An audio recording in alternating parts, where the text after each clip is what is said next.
Am I a monster? I'm gonna let you be the judge of that. What you think? Am I a monster?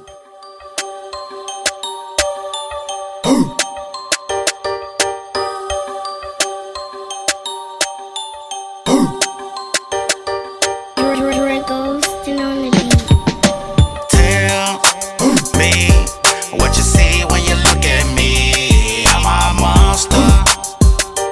Am I a monster? What you say? Tell me what you see when you look at me. Am I a monster? Am I a monster?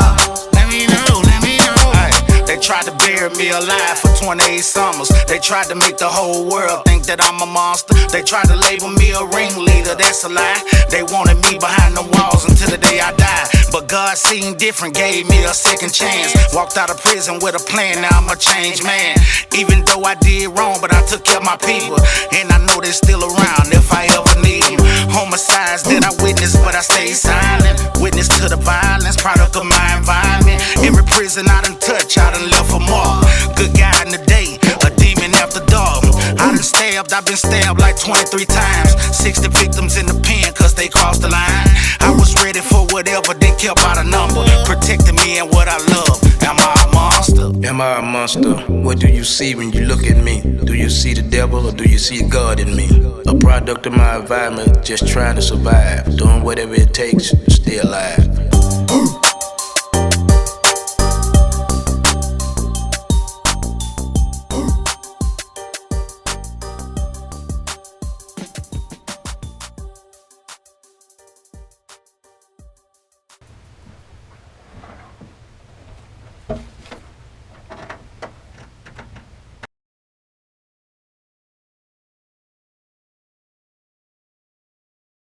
Hello, I'm Sebastian Richardson, also known as BammBamm. I live in a place called Shreveport, Louisiana, where I was born and raised, and I was also raised in an area named The Bottom.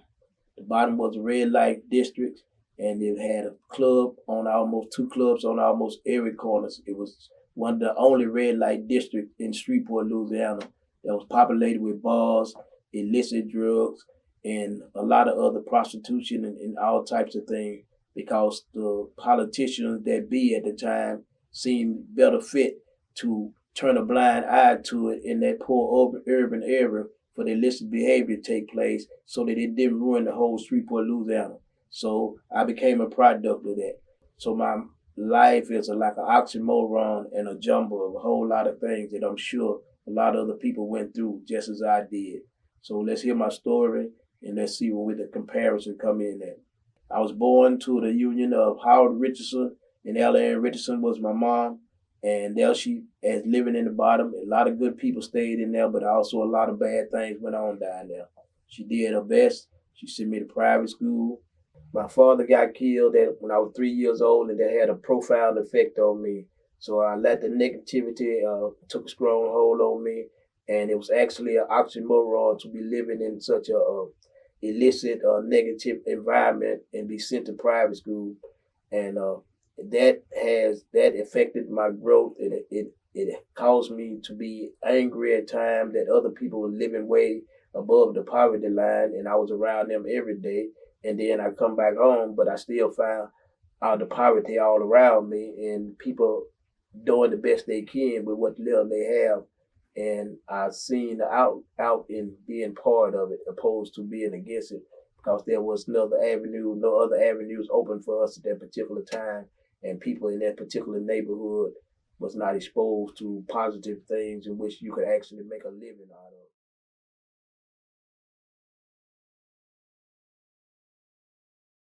I'm BammBamm Sebastian Richardson's sister.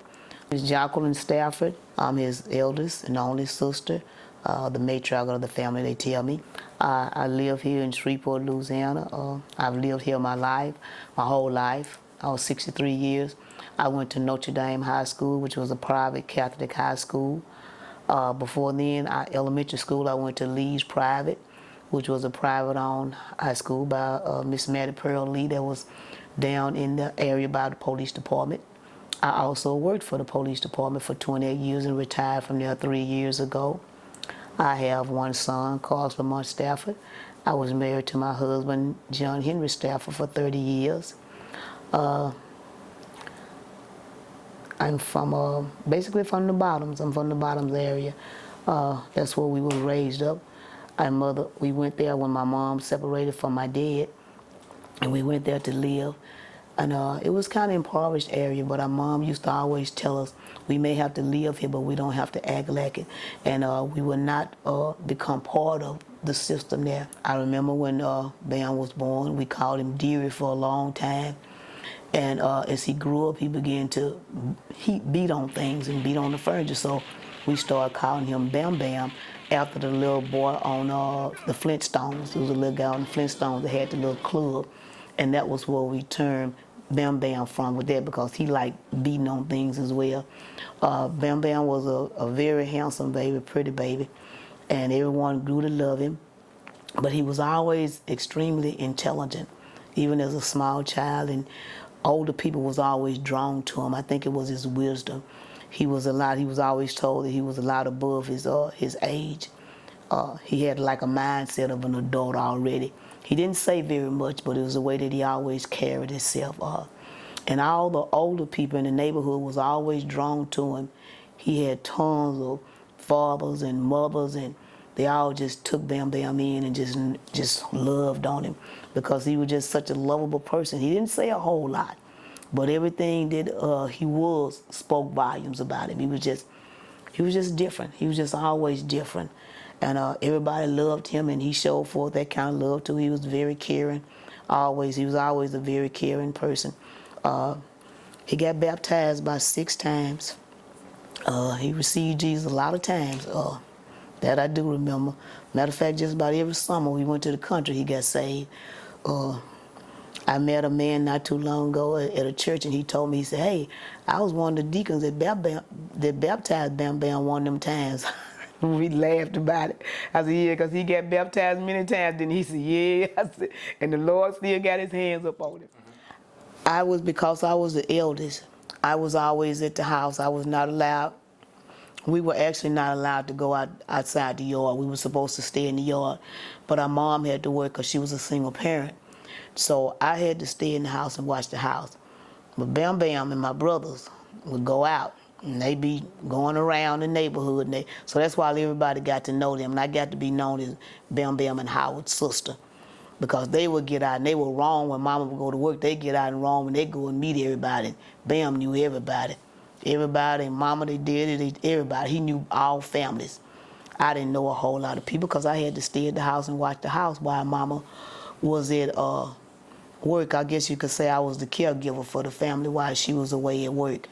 But they kind of roamed and they sneaked out while Mama was at work. And so they got to know everybody, and everybody got to know them. And along there, they got into with some older people that led them into some things that kind of pulled them astray for a while.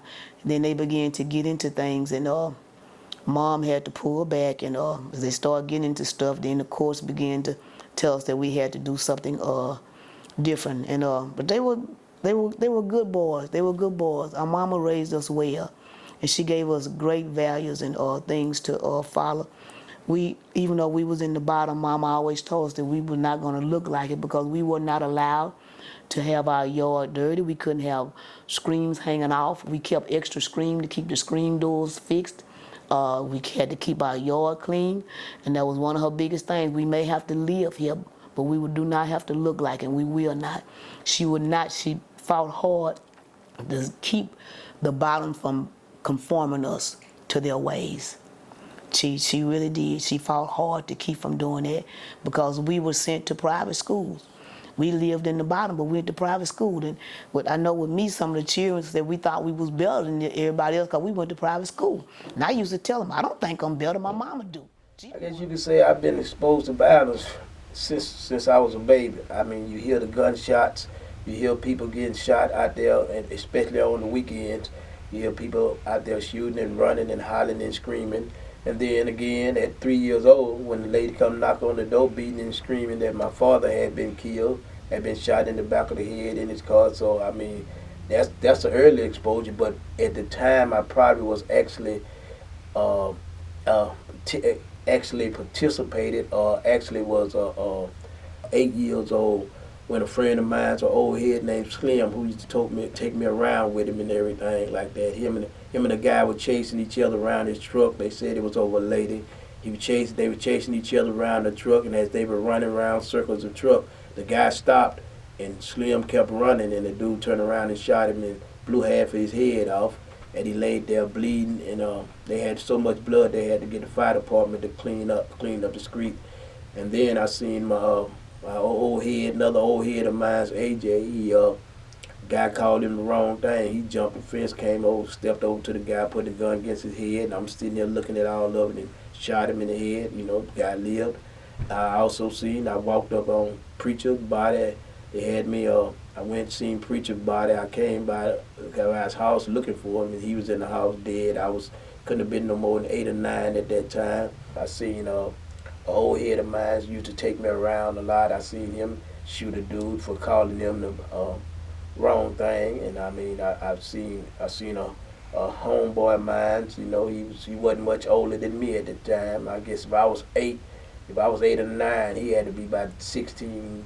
And I watched him jump up in the crowd, and actually jumping over the crowd, shot a dude and shot him until he unloaded the gun and killed him. So then I seen at 13, I remember 12 or 13, my auntie, her and her old man got into it, and he tried to grab the gun and he tried to shoot her and everything. So she ended up shooting him, and when she ran from their house up to my house with my mom, and she ran up there and told mama that he had been shot.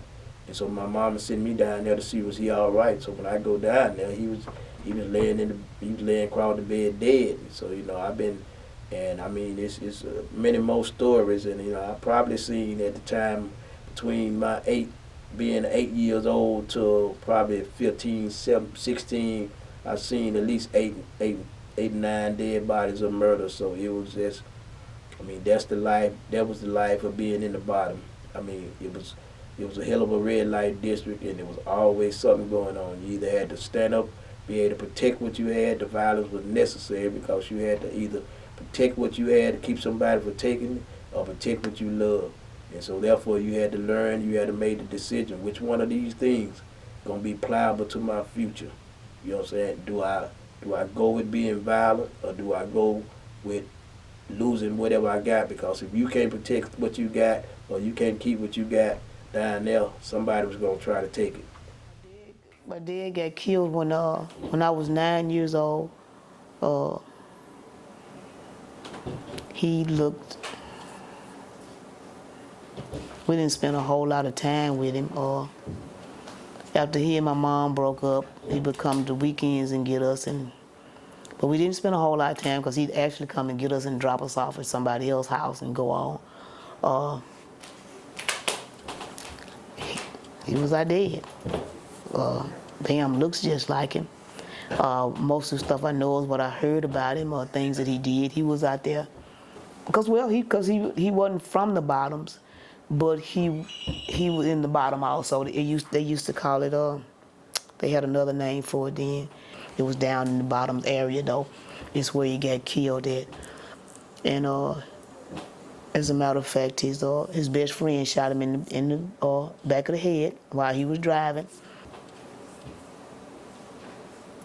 It had an effect on my brother Howard. More so, Bam was very young, and it had more of an effect on my brother Howard. That caused him to want to retaliate and do a whole bunch of. As I'm sure, I was not familiar with my brother doing a whole lot of quote unquote things. I remember I was at Church's Chicken one night. I had gotten off of work, and this young man, I can't think his name now, Bam. He come up to me, and because I was in uniform. He laughed. He said, "You mean to tell me how BammBamm's sister gonna be a police officer?" I said, "What BammBamm's sister got to do with BammBamm? I'm his sister. I ain't BammBamm."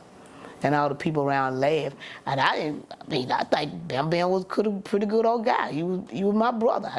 I didn't know. I ain't asking no questions. So I'm assuming that he reacted to something that maybe he knew about BammBamm or something. I didn't get what he was saying about it. I was his sister. I wasn't him. But it like to him, he thought that was a funny thing. How BammBamm's sister gonna be a police officer?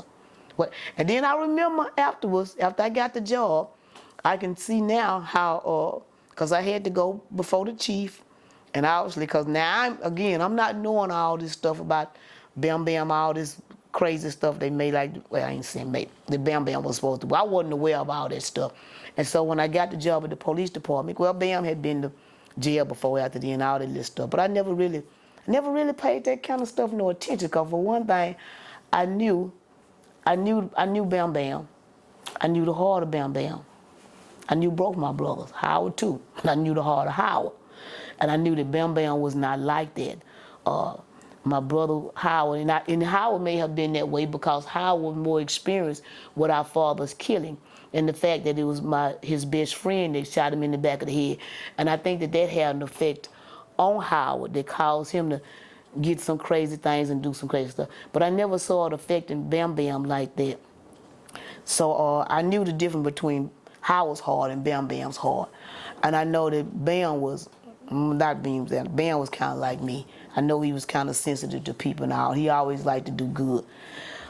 Not talking to blasting Howard, but Howard was a scam booger. I trust him as far as I could throw him. I loved him though, but I trust him as far as I could throw him. So I didn't, when the man was making, when I went to see, I had to go to the captain when I got hired. I had to go before them, and they asked me, was I still in, because I think Ben was in jail this time. They asked me, was I still in contact with my brother? And I said, yeah, he still writes. And so he said, well, they asked me, they said, well, you know, he's been known to fool affiliate with some things. I said, yeah, I heard about it. I said, but I don't affiliate with him. I don't see what that has to do with me and my qualifications for the job. Because the references that I got, they declared was over and above and beyond for the job. So I didn't understand what it was that whatever they were saying that Ben was supposed to do had to affect me. But I had to, I think they had me to sign some papers or something they had me to do saying that I wasn't involved in none of the, I can't remember, I don't want to, but they had me to sign some stuff saying that I wasn't into any kind of drugs or any kind of thing like that, and that I hadn't been into any of the kind of things that Bam was supposed to have been mixed up in. These are the documented and authentic transcripts of grand jury indictment and trial of the United States versus Sebastian BammBamm Richardson, alleged leader of Shreveport's Ledbetter Heights legendary Bottom Boy. These are the witnesses presented by United States Grand Jury Violent Crimes Unit.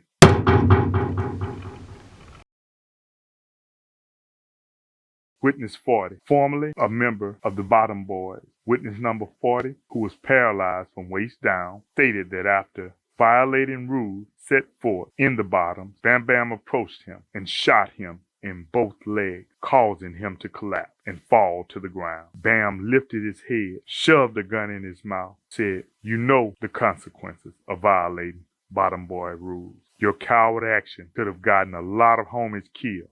Nobody ever gets left behind." One of the homies pleaded with Bam to spare my life. Bam then took my .38 revolver and instructed me to leave the bottom and never to be seen in that part of town again.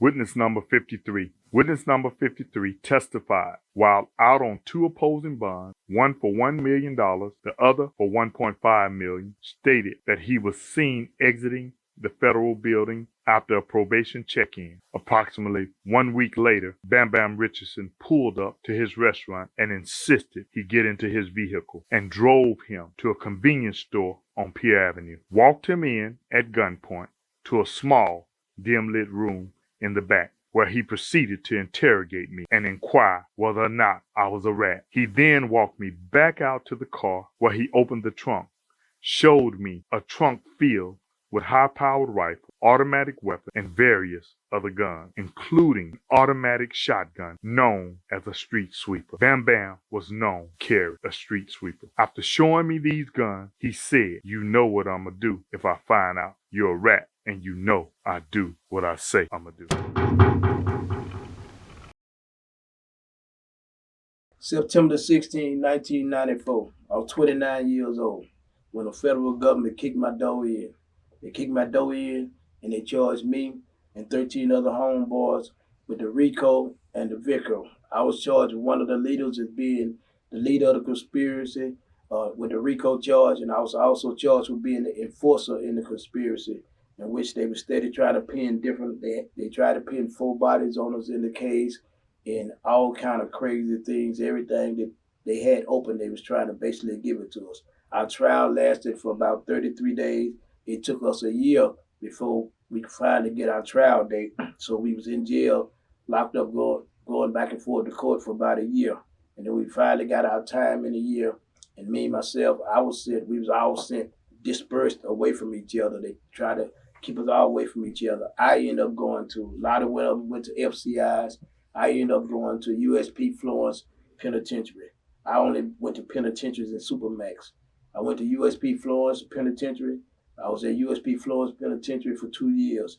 And I was there 2 years, and I ended up getting assault for stabbing a guy and assault on the police. And I was shipped to USP Leavenworth, one of the oldest penitentiaries it was at that time, 106 years old. I was at USP Leavenworth for 5 years, and I ended up getting a charge for stabbing a guy 13 times. So therefore, I was shipped to Supermax Marion. I was in Supermax Marion for 5 years, in which I found it of good conduct. I left there and I got sent back to USP Pollock.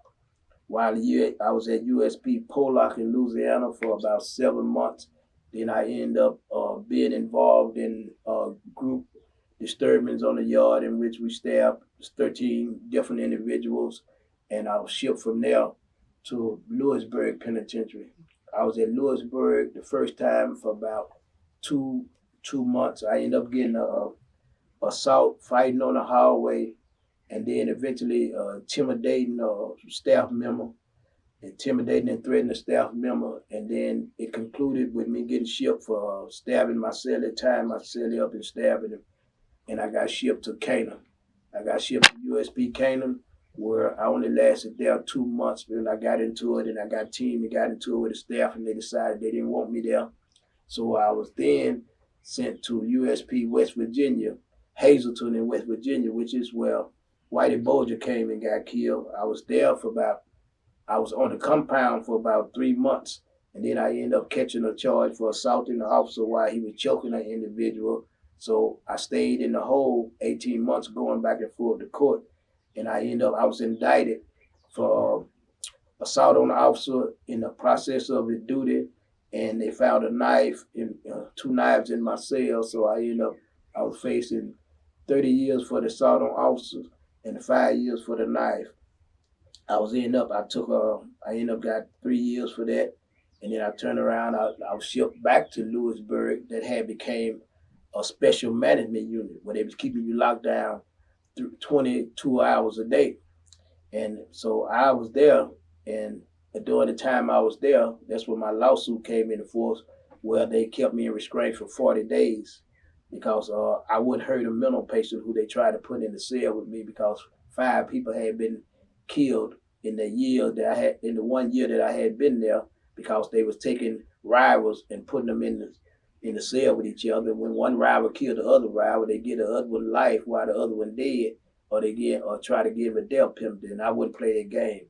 So they deemed me with too much influence and unable to control me. So they ended up sending me to the USP Supermax ADX. And I did my last 12 and a half years at Supermax ADX, where, like I said, I was around the Unabomber, every bomber, every serial killer, the worstest of the worst, what society considers the worstest of the worst in America. That's the most Supermax penitentiary in America by the Fed. So I ended up staying there, and through my travels, I ended up altogether doing right at 28 years. Right at 28 years in the federal system. I got a reprieve when the judge they They said that I wasn't with the lack of evidence they had against me. The fact they had never had nothing concrete on me. I never had been arrested with nothing. I never even been caught with a gun. Never been caught with dope. But yet still, I got the most time of everybody out of the conspiracy because of what people were saying, who I was as the leader, and the influence that I had out on the street and the fear that they had for their lives.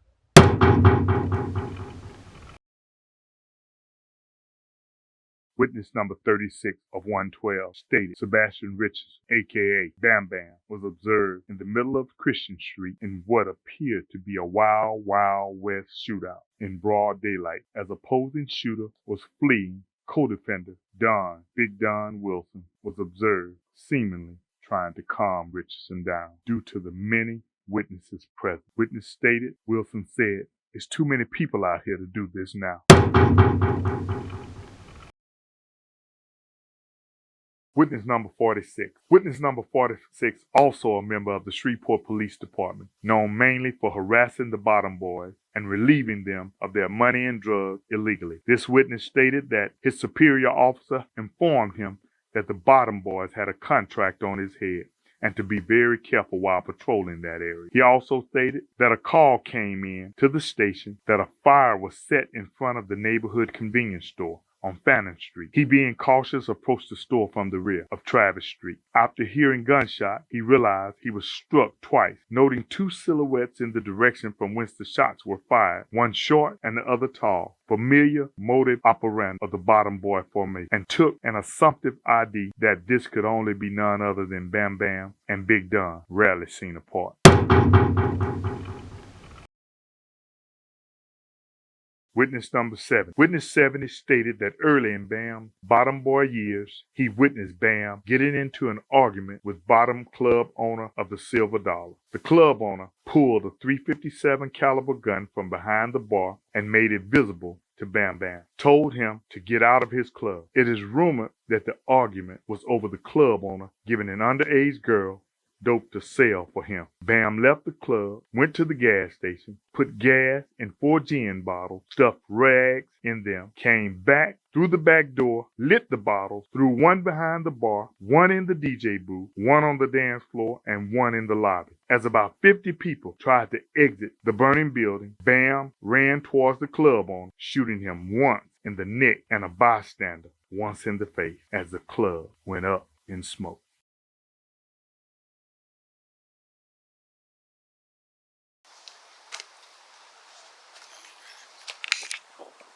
What up, this your boy Big Papa, Bottom Boy Finest, straight out that bottom.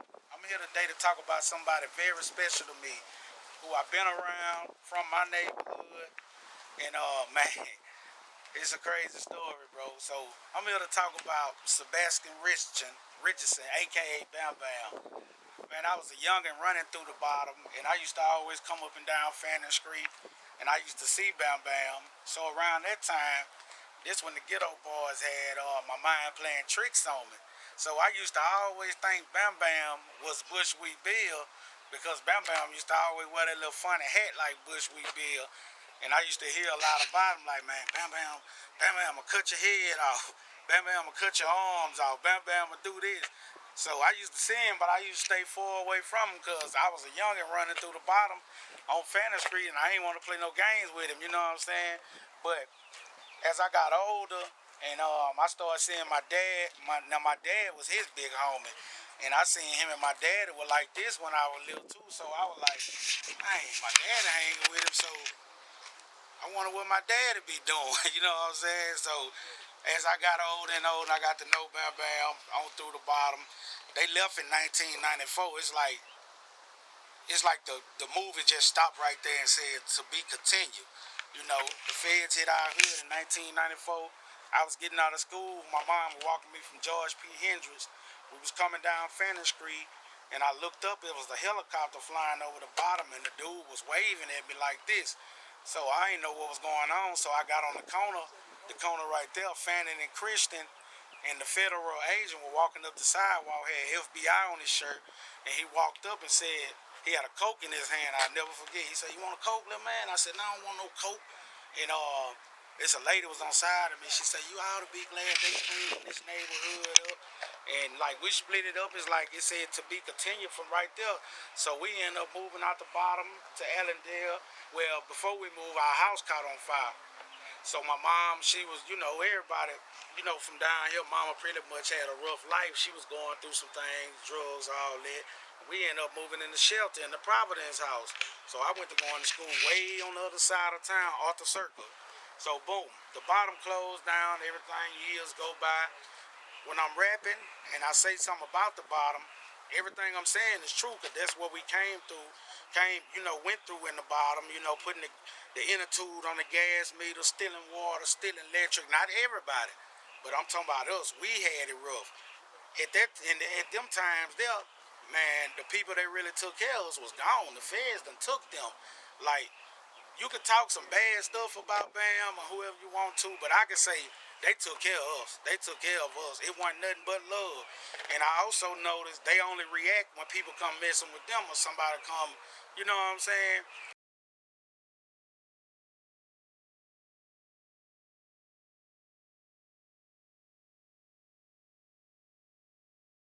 Alright, how y'all doing today? Once again, my name is Brandon McDuffie, and I have a special guest with me today. Cedric, man, Big Sid. This is Big Sid. Big Sid, man, on a beautiful day like this right here, I'm sure they're coming back to an area where we're familiar with. It brings back a lot of memories. What are some of the fondest memories that you have about this area? Man, you know what, man, I was born and raised here. A lot of men in the area, man. A lot of memories, childhood memories, to adult memories. I've been here all my life. Absolutely. A lot of people seem to say a lot of negative things about Alabama and the bottom, but the bottom specifically a gentleman by the name of BammBamm. BammBamm has a documentary getting ready to come out, and it's entitled I Am a Monster. As a matter of fact, BammBamm has a book right now entitled I Am a Monster. For those of you that know anything about BammBamm, go ahead and go out and reach out and find out where you can get a copy of that book, because what you don't know, I'm sure you'll find a lot about, and what you think you know, guess what? You still will find out more, okay? But in the meantime, with regards to BammBamm, what is your relationship with BammBamm? Man, you know, just one of my OGs, man. You know, I was always up under them. I'm a little younger than Bam. So I was always up under them, but I watched them all my growing up days. Okay. And has BammBamm ever been a mean person to you? Do you think BammBamm is a monster? Man, actually, man, he's really one of the kind of realest guys I know, man. I'm gonna tell you a story. I remember a story, man. Bam, he knocked on my mama's door. I was a little child. Okay. He knocked on my mama's door. And when she came to the door, he gave her an envelope, and he said, Patricia, get them kids something to eat. When I see her open the envelope, there was a wad of money in there. And ever since then, man, I just knew these guys just real people, man. They took care of their people. Okay, so was there any reason in particular that he did that for you? And I asked her, I was like, oh, you go with that? She said, no. He just realized it. Just what they did, they took care of the surrounding area. Absolutely, he didn't have to do that, huh? Yeah. Yeah. A lot of people got the mistaken belief that, it was just all bad because that's all they hear. They all hear about the negativity about everything. But you're saying, basically on your experience with the individual personally, that, man, he helped y'all when y'all didn't have to. He didn't have to. Man, I remember days, man. He's just so real, man. I remember that because it was poverty, There's a lot of nights we had nothing to eat. But because Dad came through and did what he was able to eat that night. It's real.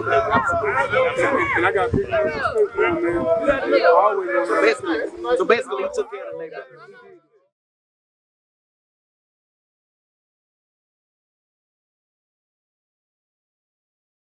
On Sprague Street, and every understand Sprague Street, S-P-R-A-G-U-E.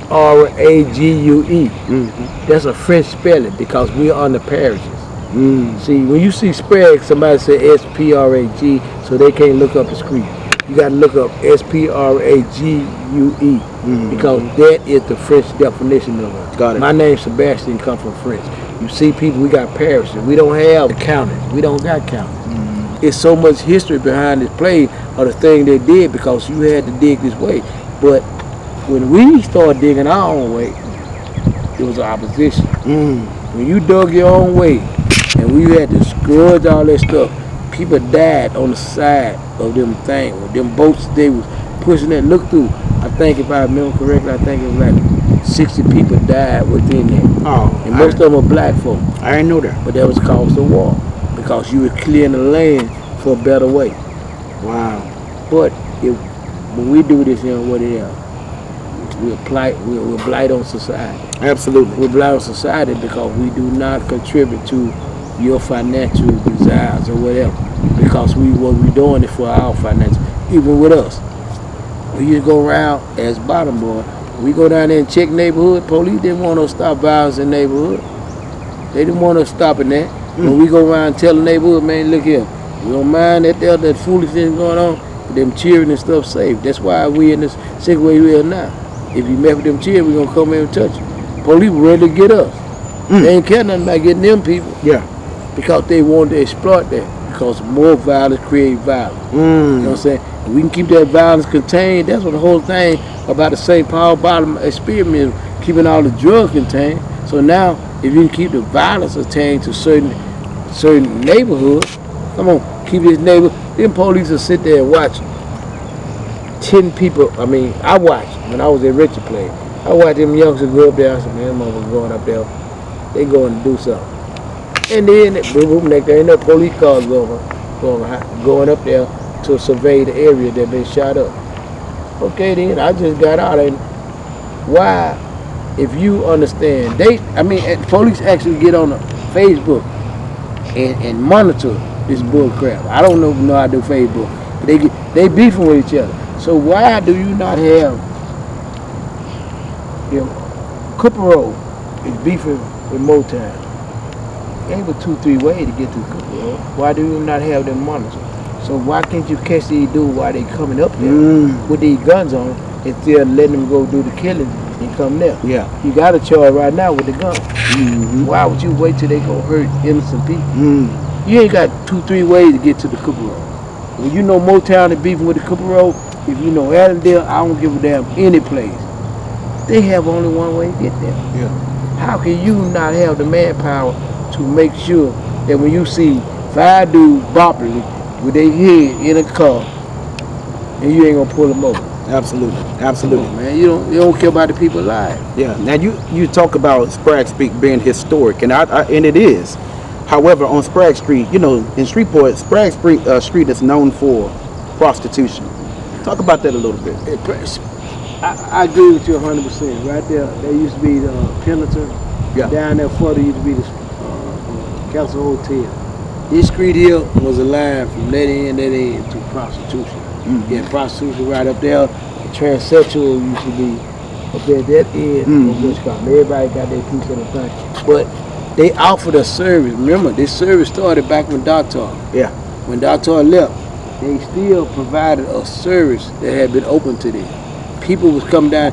You can't. They couldn't run a service that it had not been clients for. So when Dr. is no longer in control of it, you got black dudes and other dudes call themselves pimps. You know what I'm saying? They started running that from Blue, all them on down. Robert Townsend, even Bruno, all of them. They come from down there from the Castle Hotel all the way up. This street used to be lined with women trying to make their money go on. So the thing is, it didn't start with them.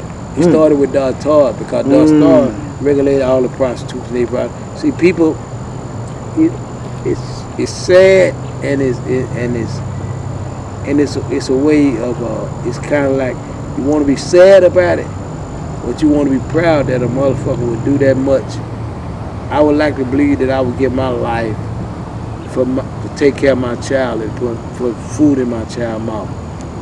To sell your body to put food in your child's mouth, you look at her like she's a creep. You know, some of them did it for drugs, but some of them did it for their family, man. And so that's what you got to understand. See, you have to take things in the context. You can't let 2 or 3 bad apples, but now they're the worst of the worst if you listen to society. But those people there, I praise them for having it. That's cool. Take your time, man. Take your time. My mama worked 3 jobs for me, man. Yeah. If she'd been a prostitute to take care of me, I'd have been proud of it. It's an interesting way of looking at it. It's good to hear that perspective, man. Take your time. Take your time.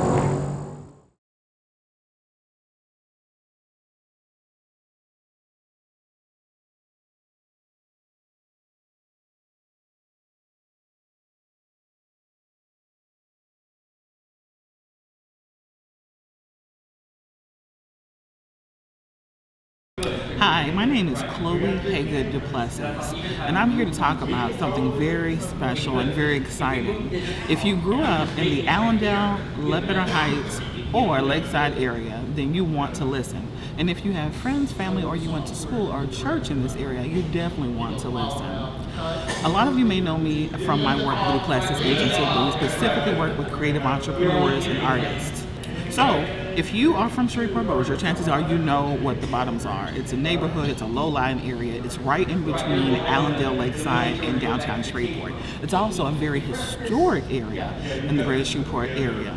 Musicians, artists, politicians, educators all hail from this area. And a lot of people don't know, at one time it was very diverse.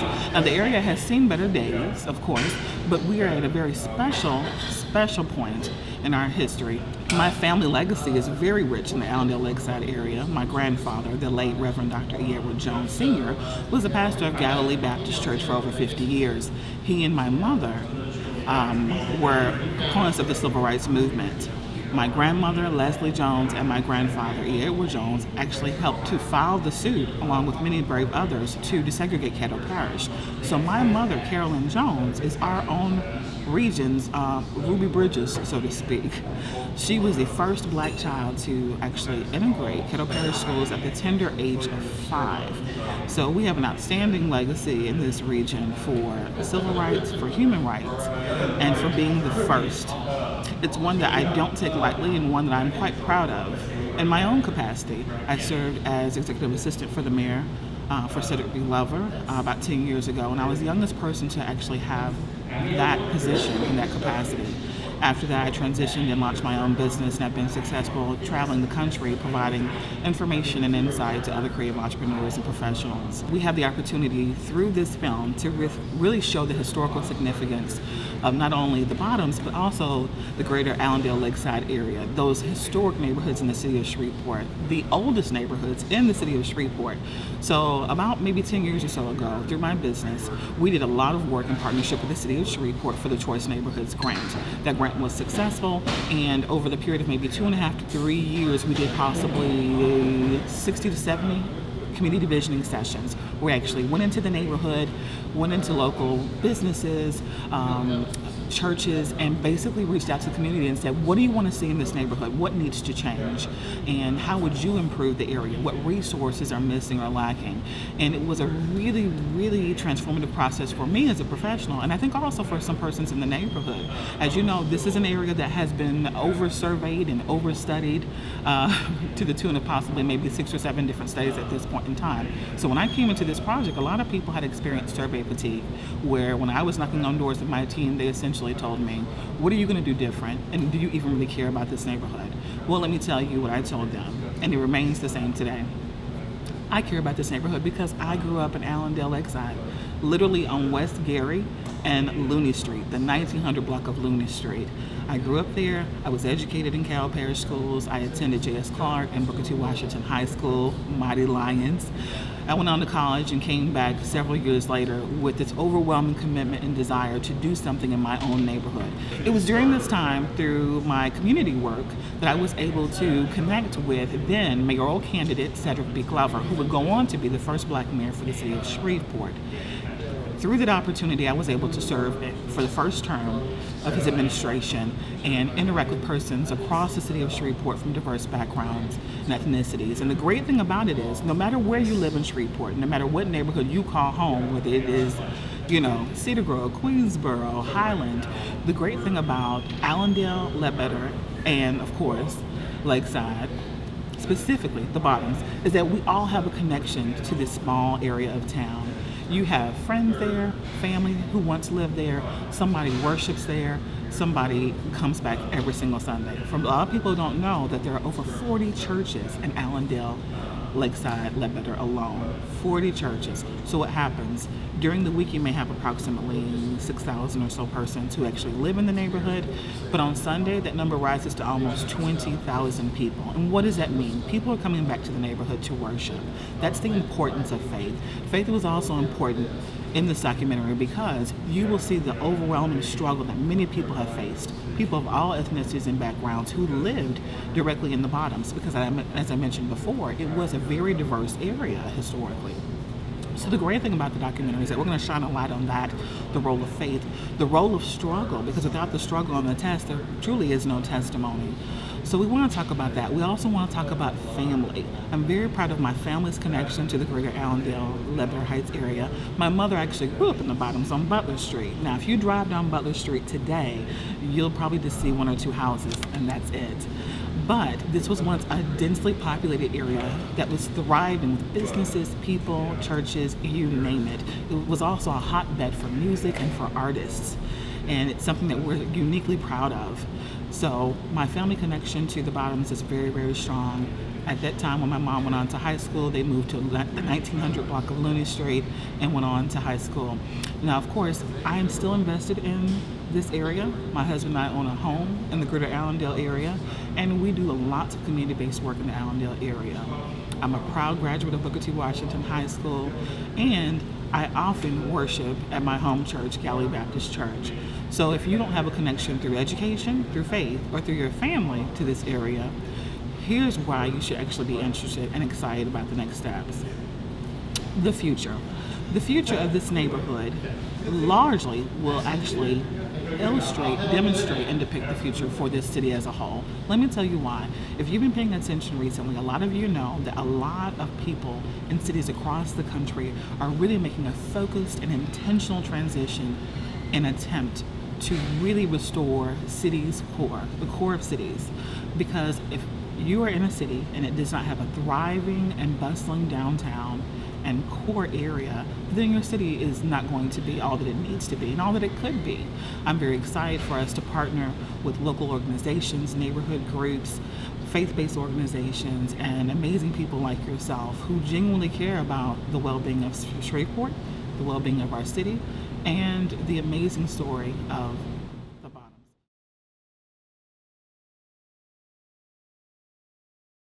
My name is Derek Hullaby.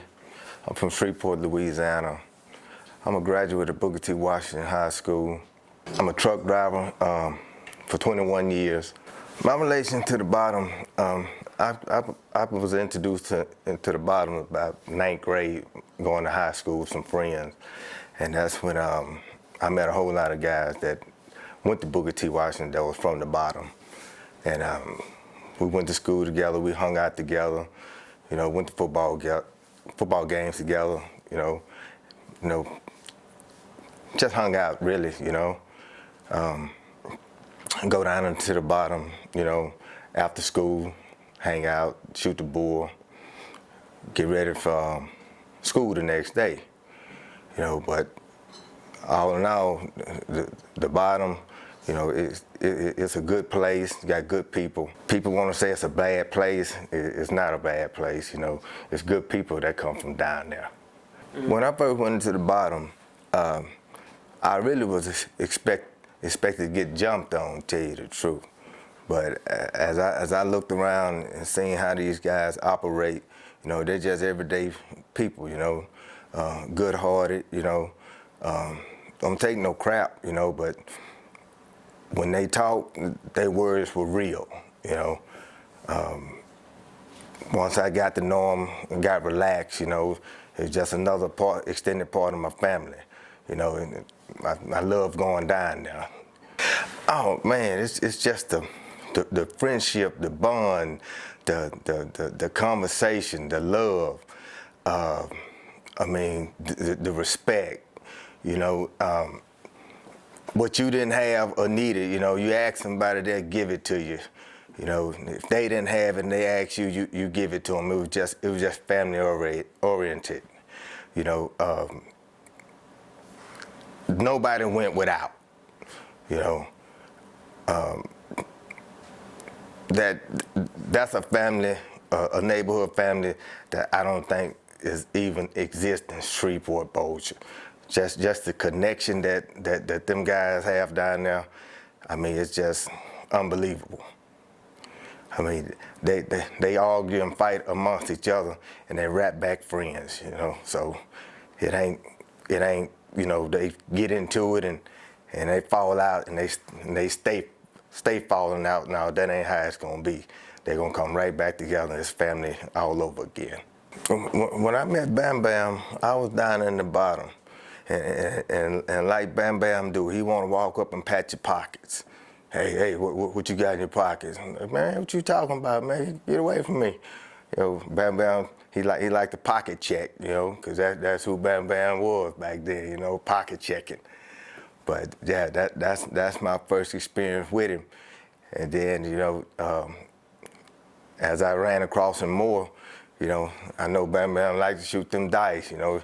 He don't like to lose. He wanna mess up the crap game. But all in all, you know, BammBamm has a good heart. He was good people. He ain't that monster that people think he is. He's a good-hearted person, and he loves the Lord. But all in all, BammBamm is a solid dude. I mean, he has that rah-rah in him when he have to be, but all in all, he's a good, loving person. Prior to Bam going to jail, Bam was the type of person, you know, he loves to joke and laugh, you know, and, you know, Bam, when you're around him, it's never a dull moment. He always laughing and telling jokes. You know, that relationship with Bam, you know, if Bam needed, if you needed something from Bam, he would give it to you. You know, and if you cross the line with Bam in any way, he gonna let you know it. You know, I mean, he was a fair guy. You know, he played by the rules. You know, I mean, if you don't know him, you won't really know BammBamm's heart and who he really is. You know, I mean, but as far as outside, you know, he's not gonna fool with you because he don't know you. He's not gonna trust you. He's gonna have to get to know you. He's a different breed of a type of fella. I never seen nobody like him before. I mean, smart, intelligent, respectful, but at the same time, if he have to turn it on and do something to you, I mean, he would. And people that knew you ran with him, you got that respect off of him just because you associated with him. Because they knew if they done something to you, then they pretty much was going to have to deal with him too. So, I mean, the respect that Bam has is big. You know, I mean, for him to be such a 4-foot guy, 4'5" guy, you know, he has a lot of respect. Man, it really hurt to see all them guys go to jail in the way they did it. You know, it really was a railroad. I mean, it was a big picture that they painted that who they supposed to be in, and that's not who they are. Yeah, they did that to get them guys off the street. I mean, they really took a lot from the streets when they took them guys off the street. We lost a lot because those guys they are solid, you know. They're solid. They smart. I mean, Bam could help you with schoolwork. You know, he's a smart guy. Went to Notre Dame, you know. I mean, he has a great head on his shoulder. He's versatile. I mean, it was a big impact to me and to the community when they left the street. How I stayed in contact with BammBamm was through writing BammBamm letters and talking to him on the phone. I would call him. I mean, I would write him and, you know, keep him strong and give him positive things to do, you know, while he was locked up in there, so he can come home. He would only write me and his sister Jacqueline. He wouldn't write nobody else because he really cut, society loose once he was incarcerated. Because at one point, BammBamm didn't think he was gonna come home. But, with me and his sister encouraging him to stay strong and keep the faith in the Lord, God opened those doors and BammBamm was able to come home. He didn't even know he was coming home. But by the grace of God, he's back out here in society doing great work. He wanted to cut up at one point, and I told him, hey, don't do this. Just sit back and chill. Don't worry about that. God gonna handle it. And lo and behold, I can't believe it. He listened to me, and they came to him, in a matter of weeks and told him, Sebastian, you're going home. And he couldn't believe it. He tell me all the time, man, if it wasn't for you telling me to stay cool, I would have messed up my chance of coming home. So he tells me all the time, he said, man, you may not believe it, but you got a gift. I told him, hey man, I just speak the truth and try to tell people, positive things. I need you out here with me, not back there behind them walls. I received an obituary from the penitentiary saying that BammBamm was dead. So I'm looking at it and I'm reading. I said, nah, I know this is some crap here because he only sent one obituary. If BammBamm dead, he needed to send 2 obituaries because I know BammBamm didn't let nobody kill him without him killing them first. It had to be 2 obituaries, not 1. So I knew that was a piece of crap. So, but I did sit there and write him and make sure he was all right, and he was. Like I say, he full of jokes and games. So he did what he had to do to stay busy while he was in there until he was able to be released. No, there was none. He sat back, and did his time. Bam pretty much, once he was facing the time he was facing, he wanted to be left alone. Because at this point, he can't trust nobody. The spotlight returns is basically this here. John Burton. When I was in ADX, he tried to come visit me. John Burton, as everyone knows, he played in The Walking Dead. He played Shane in The Walking Dead. He played the tennis player in he played the tennis coach in King Richard, a story by Serena and them out of Shreveport. He also played the Punisher. You know what I'm saying? He's a pretty good actor. Then he got this little series called We On the Streets, and I think it's We On the Streets. But anyway, he had been talking to some of our homeboys out on the streets, and then later was talking to some of our co-defendants that he had came down that way, and he had liked some of the things he heard as concerning the bottom, as well as number one, it's being an interesting entertainment thing, and take it and put it in a fictional level, making it an instant entertainment thing, but lacking some of the positivity that we had along with the negativity. So he was seeing an entertainment avenue, but he started to like the people as he grew down there. So he went to see my co-defendant Don, and he's supposed to have been coming to see me, but they do not, only few people they let have a couple of interviews is Woody Harrison, Daddy, who I was down there with, Charlie Harrison, and a couple of serial killers down there. They let have interviews, but they generally don't let you let people down there get visited and everything like that. From media type people, and they consider him a media type people. So I was denied that. So when my redemption, when my chance to get out came, and that surprised everybody else when I got out, they gave me the opportunity to meet him. So shortly after I got out, he came down to Shreveport, and we went there. And the dude, he's hyper, good-spirited dude, down-to-earth dude. You would never count him for being an actor or a dude, being a dude or being rich or whatever. He's just down-to-earth, old dude out of Baltimore. The Baltimore dudes, they go hard, and they got a rough Texas, just like the DC, just like Louisiana. Most places got a certain group of people that got a rough texture, but he seemed to be a solid dude, and I liked his attitude, and I liked the things that he was talking about doing. He was talking about the community. He was talking about, hey man, I want to make jobs down here. I want to create jobs. I want to create things here. I want to see everybody prosper out this project. It's going to be entertaining. I want to make it the best I can. I want to do this here.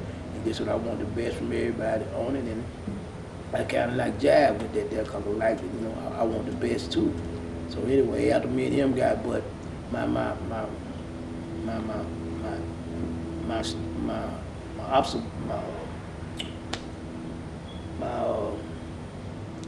reservations was the fact that when we on this here conspiracy that they got us with, the charge that I went to jail on, they had already caught an individual from who considered himself to be associated with the bottom. They caught him going over in Texas 2 times. One time in his gold bins with $1 million worth of change on damn here, and he goes over there and he get caught with 10 keys. Turn around, he come back, he go back again, he get caught with 10 keys, they get him out on $1 million bond. He turn around, and 2 weeks later, he going back over there again, maybe a month, he going back over there again in his grave bin, doing the same thing, and he get caught with 15 keys. They get him out on $1.5 million bond. Okay, now he's sitting here, and I felt like something was wrong with that picture because we was not going over there. We was not going over that state line. We wasn't fooling with that guy like that, nor were we going over the state line because one of our homeboys had mysteriously, at that time, we found out what happened, but had mysteriously got burned up, and he was found dead, burned beside his car. And we was trying to figure out who may have done it in case we had to go over there and deal with a situation. So we wasn't traveling over there until we find out all the Nixon thing, but we ended up finding out that he actually did it to himself through an accident. But thing is, so this guy was steady pushing the issue, and the only reason I can see that he was pushing the issue is, and as he say in the transcript, as I'm gonna start sharing the transcripts in some of my BammBamm Raw TV, but as he says in the transcript, the individual says that I went and picked him up, and I told him to go have a drink. I took him down to the Palestinian store and took him inside, and I took him back there in a room, to the back of the room, and I told him if he ratted, it seemed like he ratted, if he ratted, what was going to happen to him, blase, and everything. So when I came back, he said that I came back and I took him to my Camaro, my Bergen Camaro. Said I opened up the trunk and I showed him every kind of gun it was. He said, and I showed him every kind of gun it was. He seen the street sweeper, seen all that. Then he said when I drove him back to his restaurant, when he got back to his restaurant, he said people were standing in front of the restaurant just shooting it up. Saying they leveled his restaurant, which I don't know what he had got into that caused that to happen, but this is the individual going up. So what he did was he had already laid the groundwork down with his stories with the Fed. So the Fed go get the dude named Lord. Lord was working with the Right Way organization, trying to help children. So I used to get with him and help. I used to go talk to the gang members and say, listen, man, if you do want to get out, let him get out. If you want to stay in there, let him but don't threaten his family, don't threaten it. If he choose to get out, he get out. If you mess with him, then I'm gonna come over and holler at you. Now if he choose to get out, and he say he get out, and then he come back to y'all do whatever he want to do. But if he choose to get out and go to school and whatever, ain't nobody gonna hurt him. If he can't go join no other gang, can't go giving up y'all secrets. But if he honestly want to get away from this, let him have that opportunity.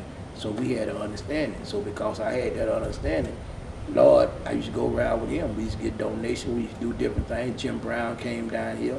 Me and Jim Brown got into it. But the thing was, the people got at him. The undercover agents got at him, and they told him to tell some, get some people to come down there, because they were trying to fix everything with what they had got from the other dude with the information about the bottom. So what they was trying to do was get us.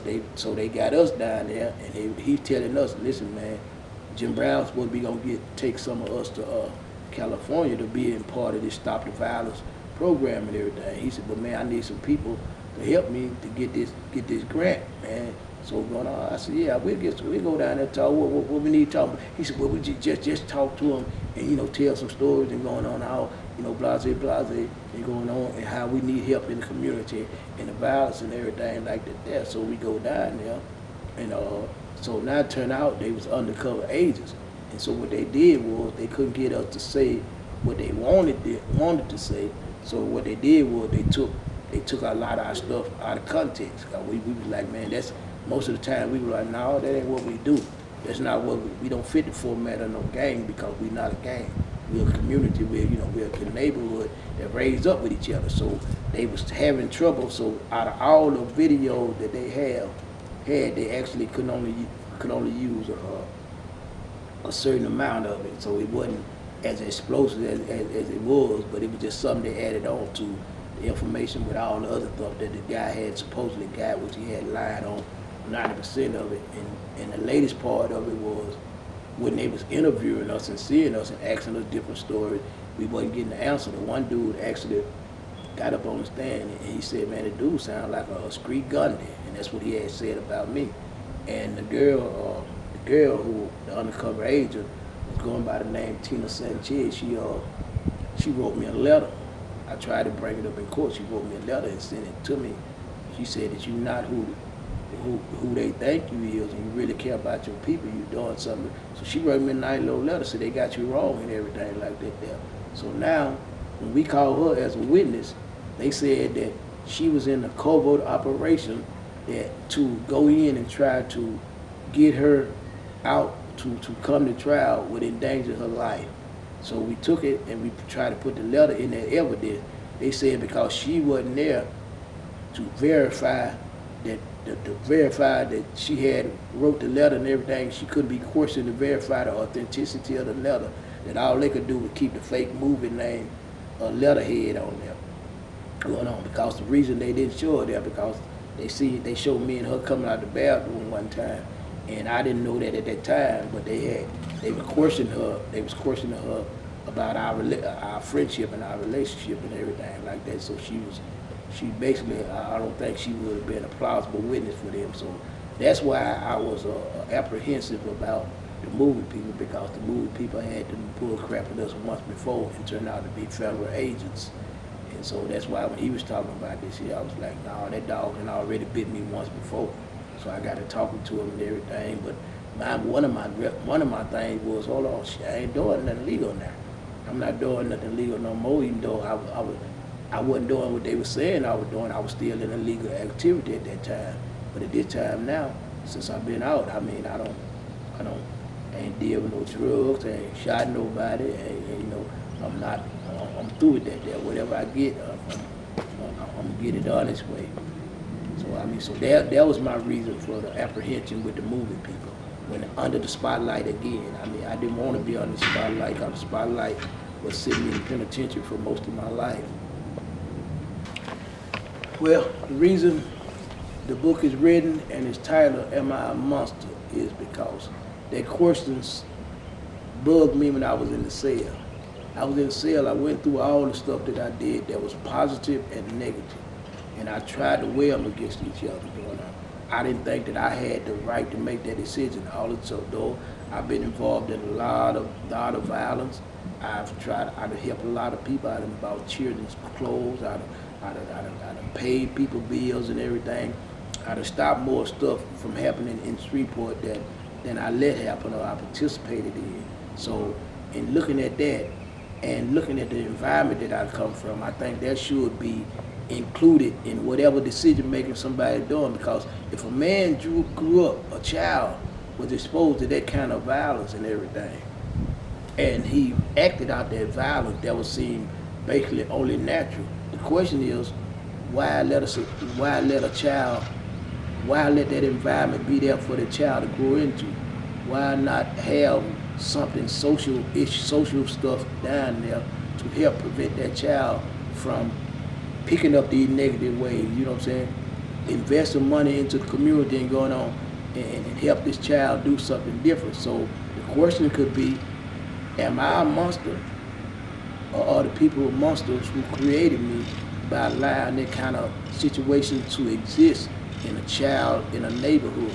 I wouldn't let that happen in no neighborhood. I wouldn't let that happen. If I had the power, finances or whatever, there would be no neighborhood in Shreveport or America that the children would suffer and having to be around that every day. They wouldn't, because I would offer other opportunities for the people who selling and doing the violence, and that would open up other opportunities for the children to be able to play out in the yard. But we take millions and millions and send them billions, send them over here, send them over there, send them here and there, but we don't invest into our own community. That's what I would do different. So the fact is, am I a monster, or was I created by a monster? You know, so it's not for me to decide, because I don't have that, because I know I'm responsible for. I done did my share of violence, I did my share of negativity going on, as well as I did my share of positive things going on. For me to make that decision, I can't do it. That's why I read the book like this here, and it's letting you know some of the positive stuff I've done. And when I go into my other book and going on, it's going to be more leaning toward adult and the negativity going on, because I want people to see what this negativity, even though it may be entertainment, what it can actually do to your psyche and do to your area and do to your people, because your people suffer with you. But I mean, am I a monster? That's the question for my readers.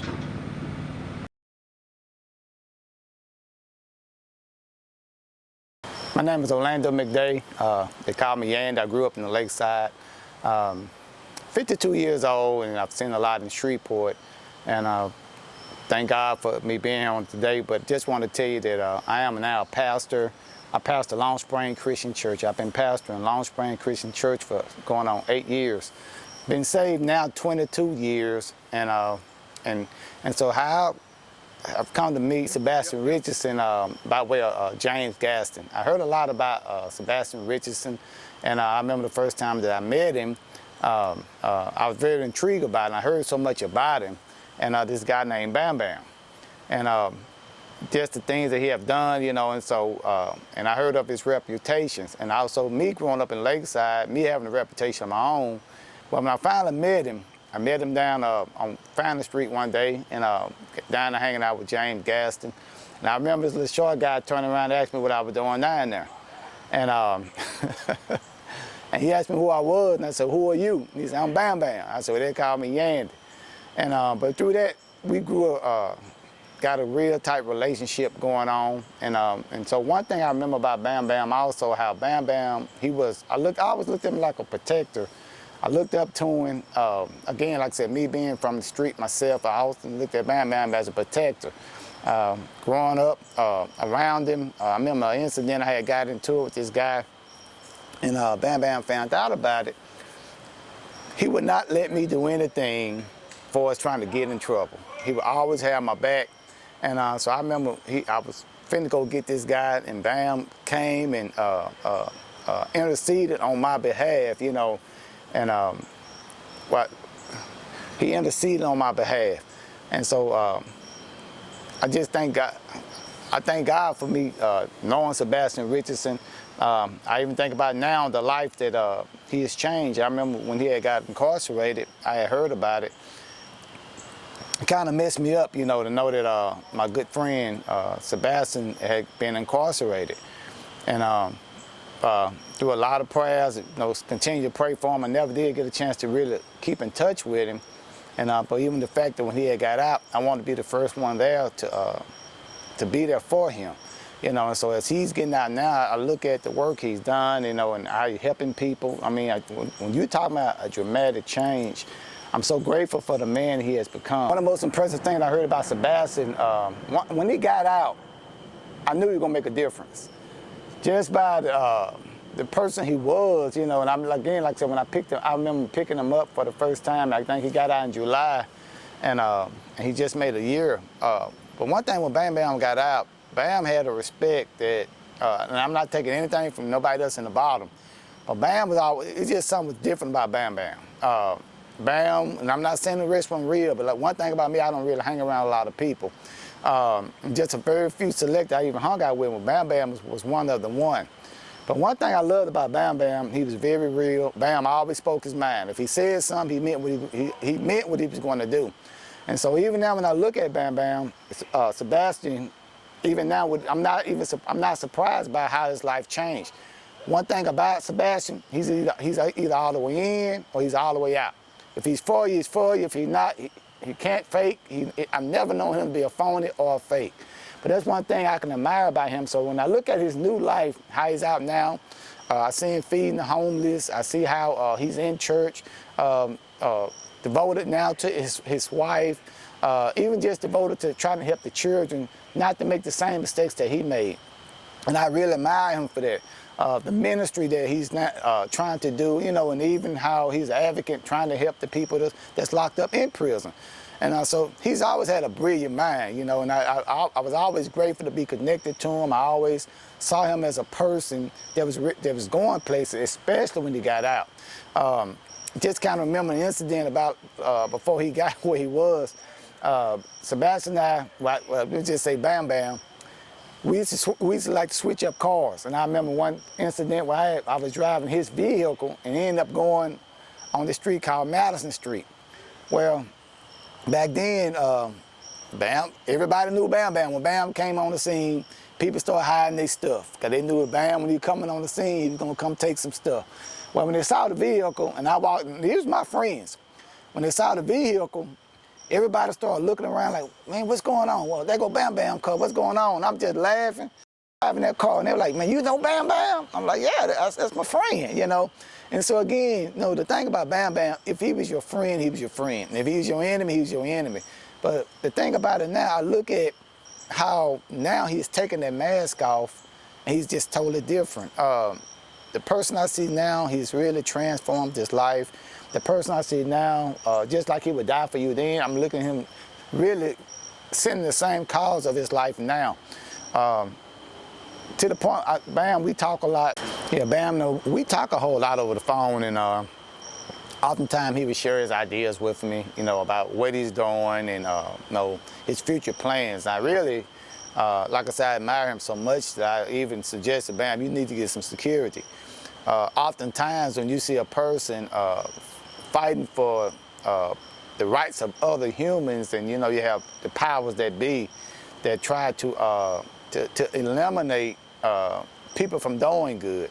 And I'm not comparing the band to Martin Luther King or Malcolm X, but you know, a hero is a hero, you know, and so I guess I would compare him to him. You know, yeah, everybody have a past, you know, but I'm looking at how he's now trying to change the future. But the things that he's trying to do, how being an advocate for people that's in prison, trying to help people on the street, young men, well, that put a target on your back when you're trying to help people like that.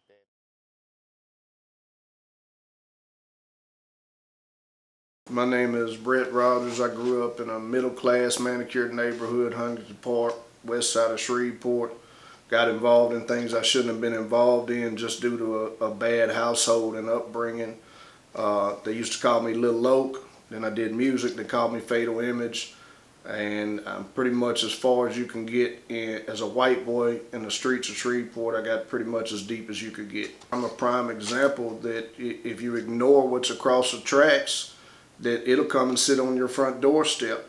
Any problem children are going to find some place where they feel accepted and loved. You know, some of the things we do is we do outreaches picking up in neighborhoods. I've been to prisons to speak to inmates in prisons and jails to try to redirect their focus. We try to teach them trades.